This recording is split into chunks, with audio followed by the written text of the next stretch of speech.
عزیز طلباء کرام، آج جن مسائل پر گفتگو کرنے لگے ہیں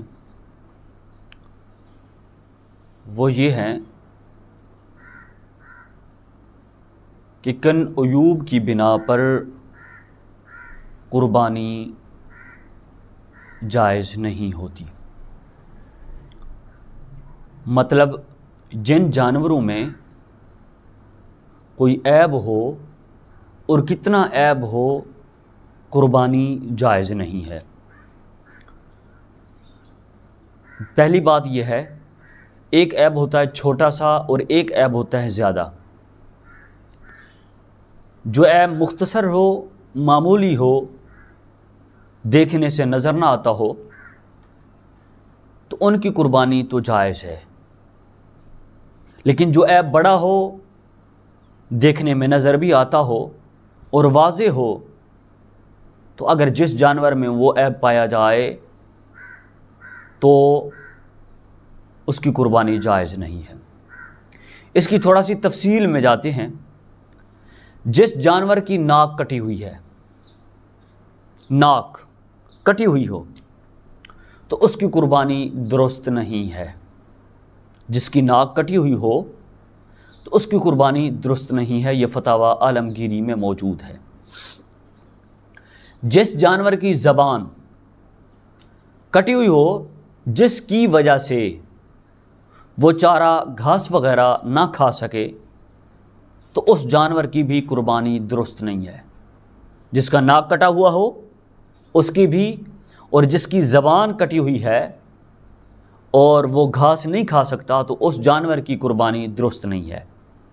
اگر بھیڑ، بکری اور دمبا کے ایک تھن سے دودھ نہ اترتا ہو تو اس کی قربانی بھی درست نہیں ہے۔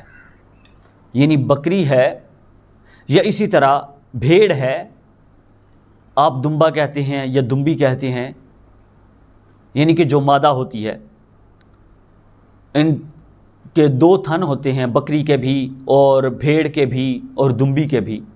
اگر دو تھنوں میں سے ایک تھن اس کا دودھ نہ اترتا ہو، دودھ نہ آتا ہو، تو ایسے جانور کی بھی قربانی جائز نہیں ہے۔ اگر بھینس، گائے اور اونٹنی وغیرہ کے تھنوں سے دودھ نہ اترتا ہو تو ان کی بھی قربانی جائز نہیں ہے۔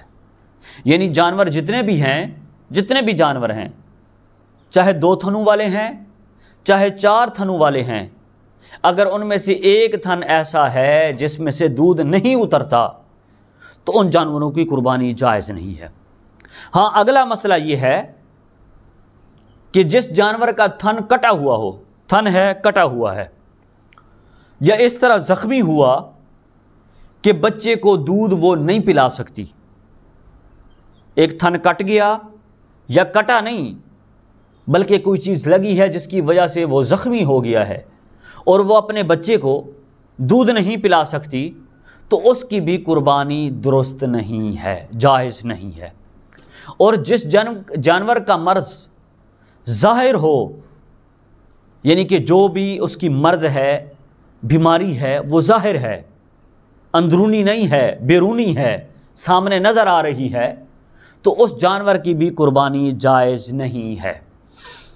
اونٹنی، گائے، بھینس کے اندر ایک تھن خشک ہو جانے پر، اگر اونٹنی ہے، گائے ہے، بھینس ہے، اگر ان کے ایک تھنوں میں سے ایک تھن خشک ہو جائے تو قربانی اس کی جائز ہو جائے گی، لیکن دو تھن خشک ہو جائیں یا کٹ جائیں تو قربانی جائز نہیں ہے۔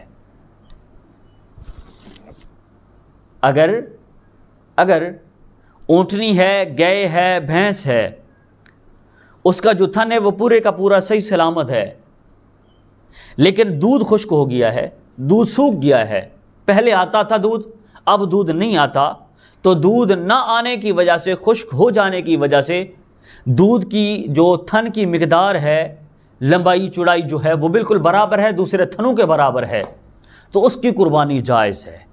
لیکن اگر وہ خشک ہو گیا، خشک ہو جانے کی وجہ سے سوکھ گیا ہے اور واضح پتہ چلتا ہے کہ 3 تھن جو ہیں وہ بڑے ہیں اور 1 تھن جو ہے وہ بالکل ختم ہو چکا ہے، تو پھر اس کی قربانی جائز نہیں ہوگی۔ یا اسی طرح کٹ جائیں تو بھی 2 تھن خشک ہو جائیں یا 2 تھن کٹ جائیں تو اس جانور کی بھی قربانی جائز نہیں ہے۔